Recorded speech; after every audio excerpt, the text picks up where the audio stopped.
তো আমার সম্বন্ধে আপনারা অনেক কিছু জেনেছেন, যদিও আমি যোগ্যতা বিচারে কিচ্ছু নেই, তথাপি আমার বংশ পরিচয়টা এত বড় যে সেইটাতে সকলে এত বড় করে বলে। তো আশীর্বাদ করবেন আমি যেন সেই বংশ পরিচয়টাকে যথার্থভাবে ধরে রাখতে পারি। তো প্রভু বলছেন যে এই স্থানের যে মাহাত্ম্য, তো এই স্থানের যে মাহাত্ম্য হয়েছে এটা তো অসীম, বলে শেষ করা যাবে না। তো এখানে ভক্তদেরকে যখন আমি নিয়ে আসি, তো তখন ভক্তরা অবাক হয়ে শোনে যে এই স্থানটা সত্যি এত মহিমান্বিত। তখন ঘন্টার পর ঘন্টা কেটে যায়, কিন্তু তারা বসেই তাহলে সেই মাহাত্ম্য শোনে। কিন্তু দুর্ভাগ্যের বিষয় এখন প্রায় 2:30 বাজতে চলেছে, এখান থেকে যেতে হবে এখনো 40 মিনিট কাটোয়াতে, তারপর সেখানে প্রসাদ হবে। তো আমি এখন কতটুকুনি আলোকপাত করতে পারবো আমি বুঝতে পারছি না। হয়েছে, এখানে টোটো যারা নিয়ে এসছে তারাও ক্ষুধার্ত, তারা হয়তো কিছু খায়নি, তারা বারবার দেখতে আসছে, কিন্তু এরা বারবার দেখতে আসছে, এদের কতক্ষণ চলবে। আমাকে বলে দিয়েছে আপনি কিন্তু অল্প অল্প করে বলবেন। তো আমরা অনেক কিছু আমরা গৌরচন্দ্রিকা করব না, যেহেতু আমি অল্প সময় 20 মিনিট আমি একটু সময় নেব। হ্যাঁ, তো যদিও 20 মিনিটে বলা সম্ভব নয়, ততটুকু আমি চেষ্টা করছি, কেবলমাত্র হেডলাইনগুলো আমি আলোকপাত করার চেষ্টা করছি। তো আমরা এখন যে স্থানটায় এসেছি, এই স্থানটাকে বলা হয় মহাপাঠ বাড়ি। আমরা জানি যে পরম পুরুষোত্তম পরমেশ্বর ভগবান তো যেখানে আবির্ভূত হন এবং যেখানে অদ্ভুত কর্ম সাধিত করেন, তখন সেই স্থানটাকে বলা হয় ধাম, শ্রীধাম। তো আমরা শ্রীপাঠ পর্যটন বলে একটা গ্রন্থ আছে, অভিরাম দাস বিরচিত, প্রাচীন গ্রন্থ। তো সেখান থেকে আমরা পাচ্ছি যে এই জগতে 5টি ধামের কথা সেখানে উল্লেখ করা হচ্ছে। তো তার মধ্যে প্রথম ধাম হচ্ছে নবদ্বীপ ধাম, যেখানে চৈতন্য মহাপ্রভু আবির্ভূত হয়েছিলেন, লীলাবিলাস করেছেন। আর দ্বিতীয় ধাম হচ্ছে কাটোয়া ধাম, যেখানে তিনি অদ্ভুত যে কর্ম, যেখান থেকে তিনি এই জীবদের উদ্ধার করতে শুরু করেছেন, সেটা হচ্ছে সন্ন্যাস, এই সন্ন্যাস ধাম কাটোয়া। তৃতীয় হচ্ছে একচক্র ধাম, যেখানে ভগবান শ্রী নিত্যানন্দ প্রভু আবির্ভূত হয়েছেন। তৃতীয় হচ্ছে খড়দহ ধাম, যেখানে নিত্যানন্দ প্রভু লীলাবিলাস করেছেন তার জাহ্নবা এবং শক্তিদ্বয়কে নিয়ে। এবং পঞ্চম হচ্ছে শান্তিপুর ধাম। তো শান্তিপুর ধামে তো সীতানাথ অর্থাৎ অদ্বৈত আচার্য প্রভু তিনি লীলাবিলাস করেছেন। তো এই পাঠ পর্যটন গ্রন্থে এই 5টি ধামের কথা উল্লেখ করেছেন, আর কিন্তু কোথাও গৌরমণ্ডলের মধ্যে ধাম নেই। তো ধামের অন্তর্ভুক্ত কিছু স্থান আছে, সেগুলো ধামের মতনই উৎকৃষ্ট। তো তাকে বলা হয় পাটবাড়ি। আমরা জানি যে বরানগর পাটবাড়ি, আখাইহাট পাটবাড়ি, এরকম পাটবাড়ি বলা হয় কেন? সেখানে কোনো একজন বৈষ্ণব সেই স্থানে আবির্ভূত হয়েছেন অথবা সেই স্থানকে কেন্দ্র করে নাম প্রচার করেছেন, তাকে বলা হয় মহাপাটবাড়ি, তাকে বলে পাটবাড়ি। তো তারও আরও গভীর নিকুঞ্জে রয়েছে কি মহাপাটবাড়ি, অর্থাৎ যেখানে যে স্থানকে কেন্দ্র করে একাধিক বৈষ্ণব তারা নাম প্রচার করেছেন বা আবির্ভূত হয়েছে, তাকে বলে মহাপাটবাড়ি। তো আমরা বর্ধমান জেলাতে 2টো মহাপাটবাড়ির কথা আমি পাঠ পর্যটন করতে পারছি। সেটা হচ্ছে এই আমরা যে স্থানে এখন বসে আছি, এই শ্রীখণ্ড মহাপাটবাড়ি। এখানে 100% মানুষই মহাপ্রভুর ভক্ত, 100%। এবং সেই লীলাটা আমি বলার চেষ্টা করব কেন হয়েছে। এবং আরেকটা বর্ধমান জেলাতে মহাপাটবাড়ি আছে, ওটা হচ্ছে কুলিন গ্রাম। তো সেখানেও 100% মানুষ ভক্ত, এবং এমনকি মানুষ কেন, যে কোনো পশু পাখি তারা পর্যন্ত তারা ভক্ত। তা সেই মহাপাটবাড়ির কথা সেখানে বলা হয়েছে। তো আমরা যে স্থানে আছি, এই স্থানটা হচ্ছে মহাপাটবাড়ির অন্তর নিবৃত্ত নিকুঞ্জ স্থান, এটাকে বলা হয় বৃন্দাবন। তো এই স্থানে বলা হচ্ছে কি, এখানে 12টা বন আছে।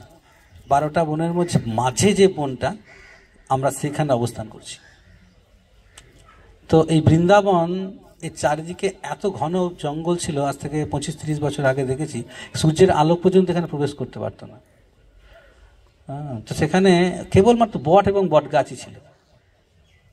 তো নিভৃত নিকুঞ্জে এই স্থানে একটি মূল স্থান রয়েছে, সেটা বলছে গৌর নরহরির বিলাসকুঞ্জ। আমরা বাঁ দিকে দেখতে পাচ্ছি, এখানে লেখা আছে, দেখবেন বা ঢুকতে গিয়ে দেখেছেন বা না জানলেও, এটা হচ্ছে গৌর নরহরির বিলাসকুঞ্জ। কেন না, এই স্থানটা হচ্ছে এত গুরুত্বপূর্ণ, আমরা তো এসে পড়েছি, কিন্তু এই স্থানের মহিমা যদি জানবো তাহলে আমরা সত্যি গা আমাদের কাঁটা দিয়ে উঠবে।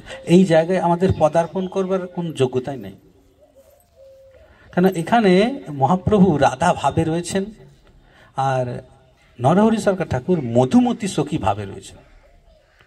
এই মধুমতি সখীর কাজ হচ্ছে, সেবা হচ্ছে ব্রজলীলায় তিনি কৃষ্ণের কাছ থেকে সঙ্গ করে কৃষ্ণ কী কী লীলাগুলো করবে সেই রসগুলো তিনি জেনে এসে রাধারানীর কাছে প্রকাশ করতেন। আর রাধারানী আগে থেকেই সেই লীলাগুলো জেনে চমৎকৃত হতেন, আজকে কৃষ্ণ আমাকে এটা কত অদ্ভুতভাবে পরিবেশন করে। তো এই যে রসতত্ত্ব, এই রসতত্ত্বের যে কনভারসেশন অর্থাৎ বার্তালাপ, এই বার্তালাপ করার জন্য মহাপ্রভু নরহরি সরকার ঠাকুরকে নিয়ে এইখানে রয়েছেন এবং নিত্যভাবে আজও এখনও এই মুহূর্তে এখানে সেই সমস্ত কনভারসেশন চলছে। যদিও এই জায়গাটা ফাঁকা আমরা দেখতে পাচ্ছি, কিচ্ছু নেই, কিন্তু আমরা যদি দিব্য দৃষ্টি দর্শন করি তাহলে পরে দেখতে পারবো এখানে গৌর এবং নরহরি বিলাস করছে, বিলাসকুঞ্জ, অর্থাৎ তারা নিবৃত্তে এসে তারা সবসময়ের জন্য কৃষ্ণ তত্ত্ব তারা রসে মত্ত হয়েছে। সেই জন্য এই স্থানটাকে বলা হয় গৌর নরহরির বিলাসকুঞ্জ। তো এখানে চৈতন্য মহাপ্রভুর সময় থেকে এসে আজ পর্যন্ত এমন কোনো বৈষ্ণব নেই যে এই স্থানে আসেন, সমস্ত বৈষ্ণবদের এখানে স্থান রয়েছে। কিন্তু এটা জানার বিষয় যে তারা যে এসেছেন তারা কখনো এখানে তাদের পদধূলি রেখে যান, কেন তারা জানে যে এখানে এসে আমরা যদি পদধূলি রাখি তাহলে আমাদের অপরাধ হবে, কারণ অনেক বৈষ্ণবরা পরবর্তীকালে আসবে। তো তার জন্য তারা ওখান থেকে গড়াগড়ি দিতে দিতে এখানে পর্যন্ত আসেন আর অশ্রুপাত করেন আর চুপ করে থাকেন, একদম কথা বলা যাবে না, কেন তাদের মধ্যে যে রস সেটা ব্যাঘাত সৃষ্টি হবে। হ্যাঁ, তো সেই জন্য এই জায়গাটা অত্যন্ত নির্জন স্থান। আমাদেরও সেইভাবে আমাদের এই জায়গাটাকে উপলব্ধি করা উচিত যে এই স্থানের পাওয়ার কতটা, আমরা জব করলে আমরা বুঝতে পারবো। তো ওইখানটা থেকে আসেন আর এই জায়গা পর্যন্ত এখনো পর্যন্ত কোনো মহান সাধকরা যখন আসেন গড়াগড়ি দিতে আসেন আর গড়াগড়ি দিতে আবার চলে যান ক্রন্দন করে। তাদের পদধূলি এখানে নেই, কিন্তু চারিধারে অন্যদিকে তারা পদধূলি আপনি পাবেন। তো এরকম একটি স্থান, নিভৃত নিকুঞ্জ স্থান, যে স্থানে এসে আমরা সকলে এখন এখানে কৃষ্ণ কথা আমরা আলোচনা করছি। আমি জানি মহাপ্রভু কতটা খুশি হচ্ছেন আমি জানি না, বা ওনার যে রসভঙ্গ হচ্ছে কিনা আমাদের এই সমস্ত আলোচনাতে আমি তা জানি না, কিন্তু আমাদেরকে চিন্তা করতে হবে যে আমরা যে স্থানে এসেছি এটা এই জগতের সবচেয়ে দুর্লভতম স্থান। আমরা জানি যে এই নরহরি সরকার ঠাকুর তারা 3 ভাই ছিলেন। এই নরহরি সরকার ঠাকুর 3 ভাইয়ের মধ্যে মুকুন্দ সরকার ছিলেন বড়, মাধব সরকার ছিলেন মেজ এবং নরহরি সরকার ঠাকুর ছিলেন তিনি ছোট। এই নরহরি সরকার ঠাকুরের প্রতিভু আর একজন নাম আছে নরহরি দাস, তাই না? এই নরহরি দাস আর নরহরি ঠাকুর কিন্তু আলাদা ব্যক্তি। এই নরহরি দাসের আরেকটা নাম হচ্ছে ঘনশ্যাম দাস, তিনি শ্রীজীব গোস্বামীর প্রশিষ্য ছিলেন। আর এই যে নরহরি সরকার ঠাকুর তিনি ছিলেন মহাপ্রভুর পার্শ্বদ। এই মহাপ্রভু যখন সন্ন্যাস গ্রহণ করেননি তখন থেকে মহাপ্রভুর সঙ্গে উনি ছিলেন। তো তার সঙ্গে এই নরহরি সরকার ঠাকুরের দাদা মুকুন্দ তিনিও তার সঙ্গে ছিলেন মহাপ্রভুর সঙ্গে সংকীর্তন আন্দোলনে যখন মহাপ্রভু গৃহস্থ লীলা করেন। তো একসময় এই মুকুন্দ দাসকে চৈতন্যপ্রভু বলেন যে দেখো মুকুন্দ, তুমি এখন বাড়ি ফিরে যাও, তুমি গৃহস্থ হও। তো মুকুন্দ বলছেন যে প্রভু আপনি আমাকে গৃহস্থ হতে কেন বলছেন, আমার তো অনেক বয়স হয়ে গেছে, তো আমার ভাই নরহরি আছে, তো তাকে আপনি বলুন গৃহস্থ হওয়ার জন্য। তো মহাপ্রভু বললেন দেখো আমি তো স্থির করে রেখে দিয়েছি যে তোমার পত্নী আসবে, তোমার পত্নীর গর্ভে যে জন্মগ্রহণ করবে সে হচ্ছে আমার চতুর্থ গুহের, চারটি গুহের মধ্যে চতুর্থ গুহ, অর্থাৎ প্রদ্যুম্ন রূপে সেখানে আসবে। একই সঙ্গে যে কামদেব তার উপরে প্রকাশিত থাকবে। তো দুটো তত্ত্ব নিয়ে তোমার পত্নীর নারায়ণী দেবীর গর্ভে সে আসবে। তখন মুকুন্দ আর কিছু বলতে পারলেন না, তিনি গৃহস্থ হলেন। গৃহস্থ হওয়ার পর তার পুত্র হলো, এই পুত্রের নাম হচ্ছে রঘুনন্দন। তো রঘুনন্দন তো অনেক লীলা করেছেন, তো তার মধ্যে অন্যতম লীলা আমাদের লাড্ডু খাওয়া লীলা, ওটা তো আসলে আমরা সবাই জানেন, আশা করি খুব পপুলার। তো এই রঘুনন্দন প্রভু এক সময় কী করেছেন, তিনি এত বড় বৈদ্য ছিলেন যে এই অঞ্চলের যে বাংলার যিনি নবাব ছিলেন তিনি মালদাতে তার বাড়ি ছিল। মালদার নবাবের আন্ডারে এই সমস্ত আশেপাশের মুসলমানরা তারা আধিপত্য বা জায়গিরিদার ছিলেন। তো তো এই একসময় কি হয়েছে, মালদার নবাবের যে ছোট কন্যা ছিল, তার যে পতিদেব, সে খুব অসুস্থ হয়ে গেছিল।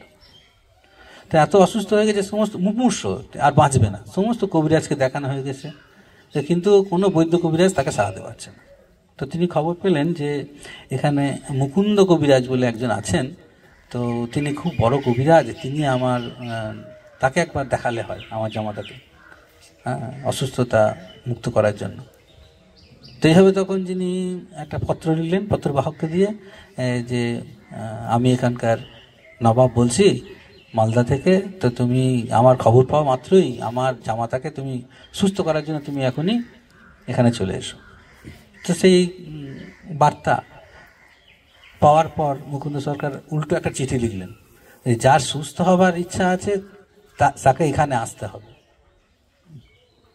আমি কোথাও চিকিৎসা করতে যাই না। তো সেই পত্র পেয়ে নবাব তো একদম খুব ক্রোধিত।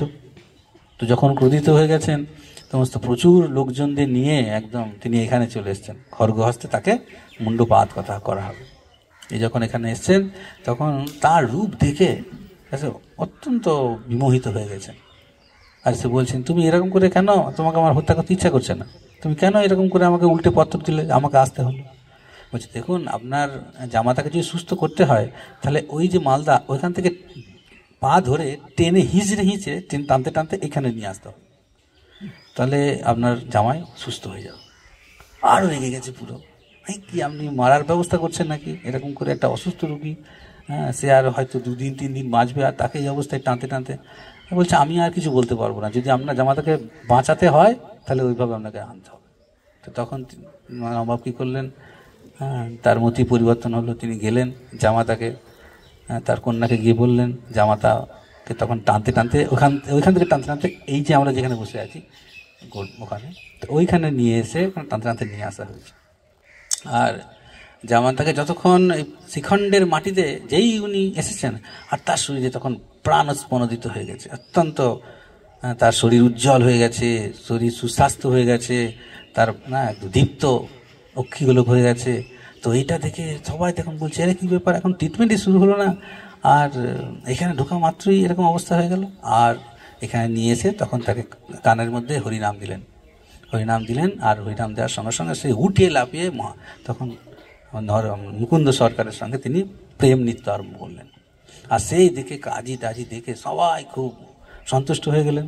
আর তখন সেই জামাতা বলছেন যে, আমি তো আর ফিরে যাব না, আমি আর বাড়ি, আমাকে যে জীবনদান করেছে সেই আমার পিতা।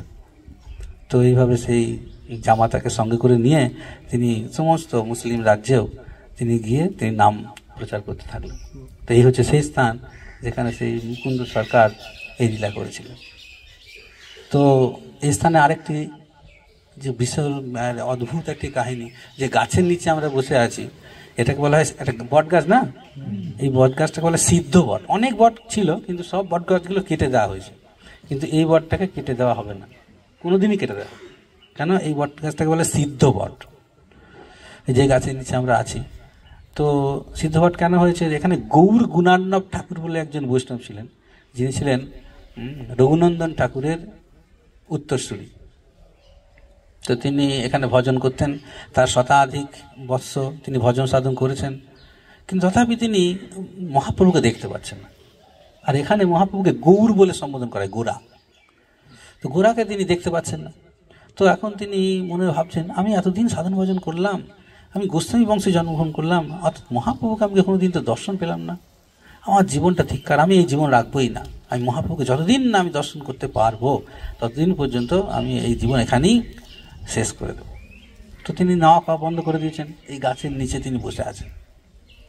তো হয়ে গেছে 2 দিন 4 দিন 5 দিন 17 দিন বসে আছেন, জল খাচ্ছেন না। তো তখন তার শরীর ক্ষীণ হয়ে গেছে। হঠাৎ এই গাছের উপর থেকে একটা পাতা পড়েছে। যখন পাতা পড়েছে, তো সেই পাতার মধ্যে লেখা আছে গোরা। তো শিষ্যরা সবাই তখন বলছে, গুরুদেব গুরুদেব দেখুন, এই গাছে অদ্ভুত, এই গাছের মধ্যে পাতাতে পড়লো, পাতাতে গোরা লেখা।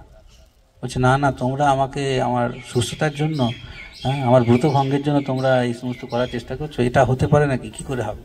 তো তা করতে আবার একটা পাতা পড়েছে, সেই পাতাতেও লেখা আছে গোরা।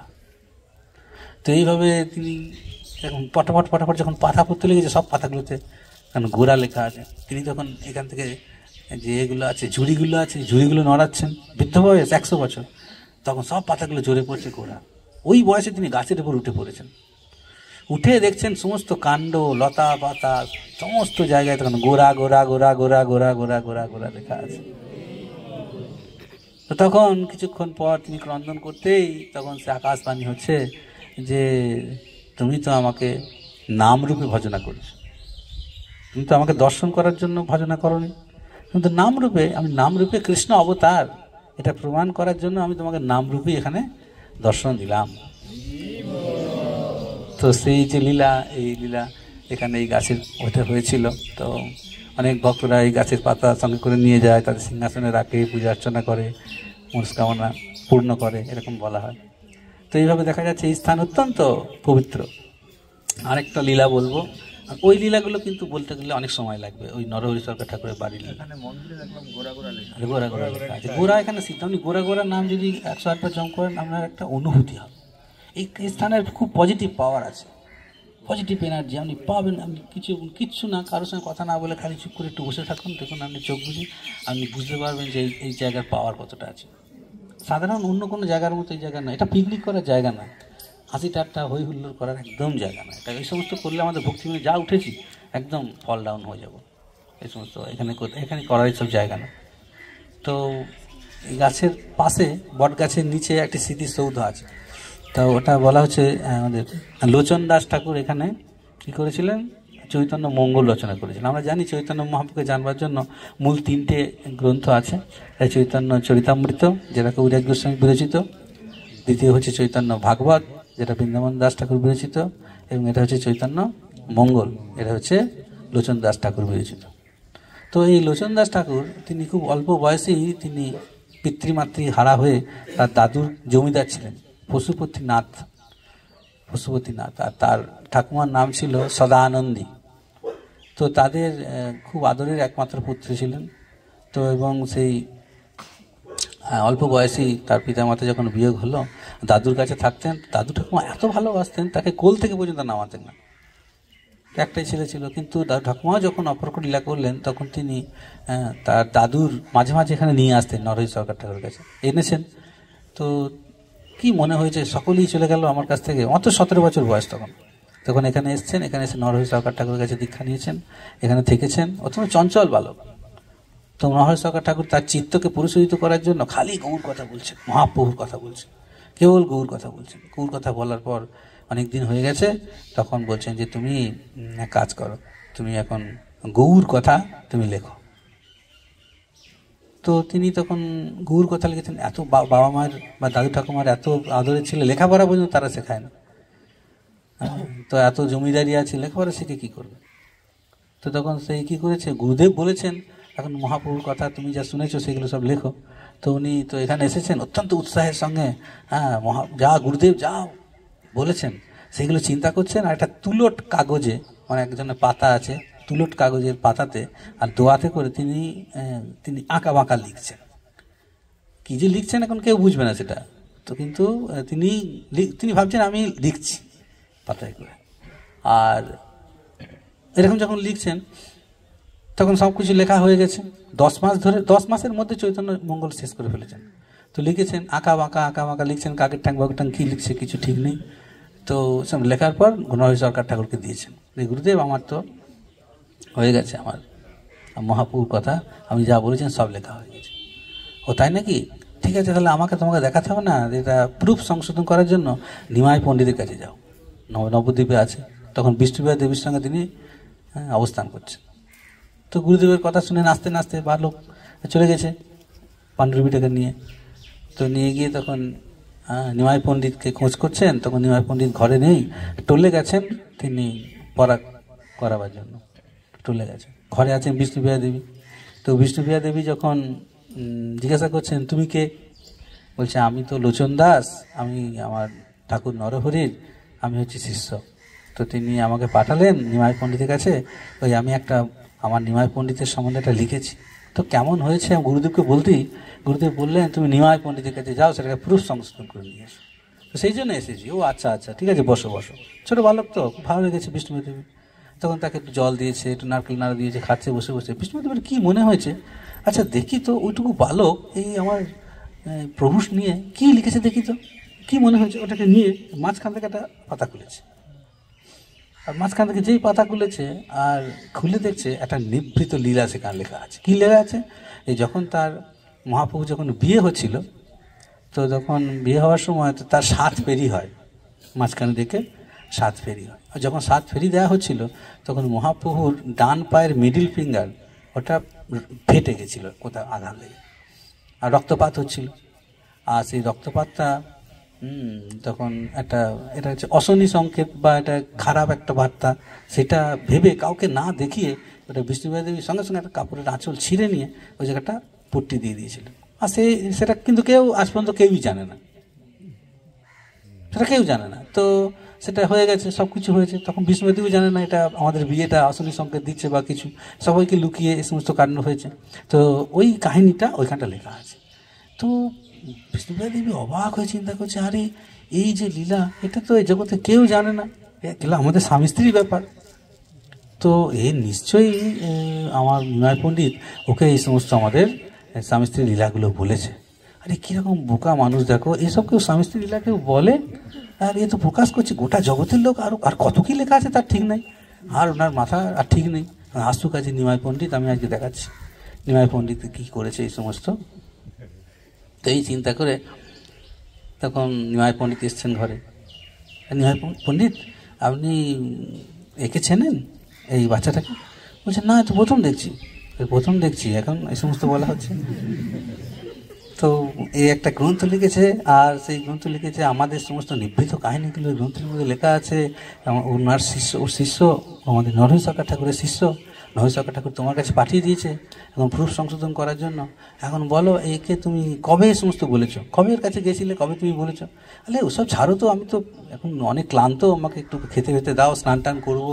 বলছে, না না ওসব এড়িয়ে গেলে চলবে না, আমাকে বলতে হবে এই সমস্ত, কখন তুমি এই সমস্ত করে করে বেরিয়েছো, আর কাকে কাকে বলেছো।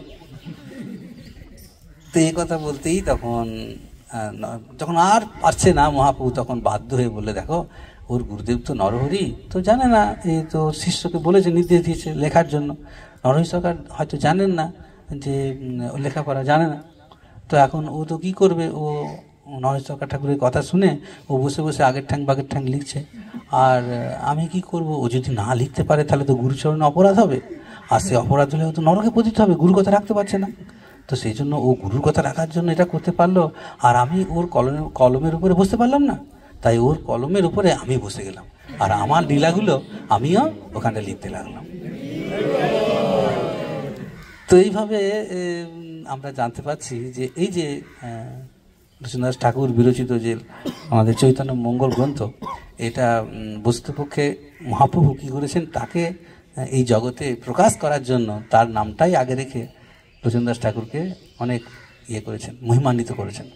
কিন্তু এই সমস্ত গ্রন্থগুলো, প্রত্যেকটা গ্রন্থই, চৈতন্য মঙ্গল, চৈতন্য চরিতামৃত, চৈতন্য ভাব, সবগুলো কিন্তু মহাপ্রভুর লেখা। কিন্তু আমি এখন বলবো না, অনেক লম্বা হয়ে যাবে। তো শাস্ত্রে সেগুলো প্রমাণ পাওয়া যাচ্ছে। তো লোচনদাস ঠাকুর এই সমস্ত লীলাগুলো এখানে করেছেন। ঠিক আছে, আজকে তাহলে আমি আর এর বেশি ওইদিকে যাবো না, তাহলে আবার অনেক দেরি হয়ে যাবে, এমনিতেই 3টে প্রায় বাজতে চলেছে। শ্রী প্রভুপাদ কি জয়, নরহরি সরকার ঠাকুর কি জয়, শ্রীবাসচরণ প্রভু কি, আমাদের গৌর ভক্তবৃন্দ কি। তো আরেকজন জয় না দিলে হয় না, আমাদের ছোট প্রভু, কি নাম, রূপরাজ প্রভু। প্রথম দর্শনী আমি যখন টোটোতে আসছি, তো আমি গৌরাঙ্গের লীলাগুলো কিছু বলার চেষ্টা করছি, পার্শ্বদের কথা বলার চেষ্টা করছি, উনি কিন্তু ফটফট করে উনি ওগুলো সব বলছে। আমি তো এত আনন্দিত হচ্ছি, কেউ তো এরকম বলতে পারে না, তাতে বলে তুই অল্প বয়স, ও কী করে এতগুলো জানছে। তারপরে আরেকজন শুনছি যে প্রভু তো গ্রুপ লিডার। আরে লিডার যতই বড় বড় হোক, তারা তো পড়াশোনা করে, লিডার হলেই আর পড়াশোনা শেষ। তো তো তখন খালি পরিচালনা করবে, এর অশান্তি লাগবে, ওকে সারাতে হবে, এই সমস্ত হবে। তো আমি আগে যা যা পড়েছি, এখন আর সেই সব আর হয় না। তো যাই হোক, আমাদের ভালো লাগছে আমাদের লীলাগুলো। ঠিক আছে, ধন্যবাদ। হরে কৃষ্ণ। প্রকোষ্ঠ আছে যেখানে নরহরি সরকার ঠাকুরের ভজন কুটির বলে লেখা আছে। তো এই ভজন কুটির কিন্তু একদম জীবন্ত ভজন কুটির। হ্যাঁ, এই ভজন কুটিরে কি হয়েছে, উৎপন্না একাদশী তিথিতে এই নরহরি সরকার ঠাকুর সেখানে ভজন করতে করতে সকলের সামনে অদৃশ্য হয়ে যান, অপ্রকট লীলা করেন। তার জন্য নরহরি সরকার ঠাকুরের কোনো সমাধি নাই, কেন তিনি অদর্শন হয়ে গেছেন, সকলের সামনে অদর্শন হয়ে গেছেন। এখন অদর্শন হয়ে গেছেন, সকলেই বিমর্ষ। এই নরহরি সরকার ঠাকুরের ভ্রাতুষ্পুত্র, তার তখন 5-6 বছর বয়স, অর্থাৎ রঘুনন্দনের। এই নরহরি সরকার ঠাকুর খুব ভালো অর্চনা করতে পারতেন। হ্যাঁ, খুব অর্চনা করতে পারতেন। আমরা জানি যে গৌড়ীয় বৈষ্ণবদের মধ্যে দুজন খুব অর্চনার অঙ্গকে খুব প্রাধান্য দিয়েছিলেন। এক হচ্ছে গোপাল ভট্ট গোস্বামী, আর এক হচ্ছে রঘুনন্দন ঠাকুর। এদের দুজনা পঞ্চরাত্রি বিধিতে অর্চনা অত্যন্ত মানে শিক্ষণীয়, সবাই তাদের কাছ থেকেই শিখতে আসতেন।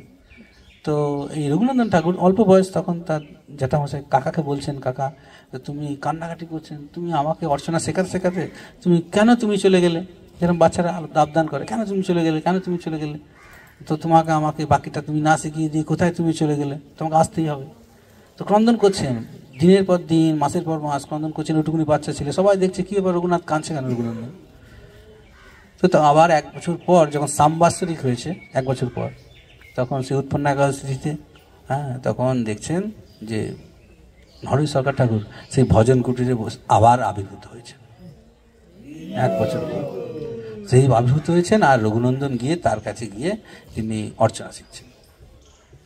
অর্চনা শেখানো হয়ে গেছে, উৎসব হয়ে গেছে, সব হয়ে গেছে। অনেক কদিন থেকে তারপর তিনি আবার অদৃশ্য হয়ে গেছে, আবার কিছু নেই। অনেক দিন হয়ে গেছে, তার সাম্বরিক বছর চলে, প্রতি বছর চলে। ইতি অবসরে এই রঘুনন্দন ঠাকুর তিনি গৃহস্থ হয়েছেন। তার পুত্রের নাম হচ্ছে কানাই ঠাকুর।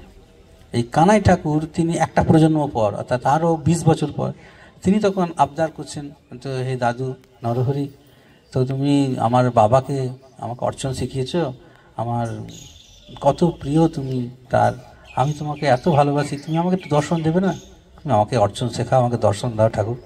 এই বলে যখন আবেদন করছে, উৎপন্না একাদশীতে আবার তিনি 20 বছর পর আবার আবির্ভূত হয়েছেন ওই ভজন কুটিরের মধ্যে। তো এইভাবে শুধু এখানেই শেষ নয়, তার যে পুত্র ছিল তার নাম হচ্ছে মদন রায় ঠাকুর, 3 প্রজন্ম। তিনি আরও 20 বছর পর, তখন তিনি এসে বলছে, আমার দাদুকে তুমি দর্শন দিয়েছ, আমার বাবাকে তুমি দর্শন দিয়েছ, আর তুমি আমাকে দর্শন দেবে না ঠাকুর। তো এইভাবে তখন তাকেও তিনি দর্শন দিয়ে তাকে অর্চনা শিখিয়েছেন। তো এই হচ্ছে সেই স্থান। এখনো পর্যন্ত যখন রাত্রিতে শয়ন দেওয়া হয়, সেখানে দেখেছেন 2টো বালিশ আছে, 2টো মাথার বালিশ আর 2টো পাশ বালিশ আছে, বিছানা আছে। রাত্রিবেলাতে খুব সুন্দর করে পরিমার্জিতভাবে সেগুলো বিন্যস্ত করা হয়। কিন্তু ভোরবেলাতে যখন মঙ্গল আরতি হয়, তখন দেখা যায় যে সেই বিছানা কিন্তু অগোছালো রয়েছে। এখনো যদি আমরা কালও সকালবেলাতে মঙ্গল আরতির আগে আসি, আমরা দেখতে পাবো ঘর খুলে সেই লীলা এখনো দেখতে পাবো। অর্থাৎ এখান থেকে প্রমাণিত হচ্ছে নরহরি সরকার ঠাকুর এখনো এখানে আছেন, গৌর নরহরি এখনো সেখানে আছেন, দুজনের ওখানে ঘর, তারা এখনো আছেন। এবং এখনো যদি আমরা হৃদয় থেকে বলি, হে প্রভু কৃপাপূর্বক আমার অপরাধ না নিয়ে তুমি আমাকে দর্শন দাও, আমার বিশ্বাস অবশ্যই তিনি আমাদের এখনো দর্শন দিতে পারেন। হচ্ছে সেই স্থানে ওই নরহরি সরকার ঠাকুরের ভজন কুটির এখনো বিদ্যমান। যাই হোক, হরে কৃষ্ণ। নরহরি সরকার ঠাকুর কি, গৌর প্রেমানন্দে।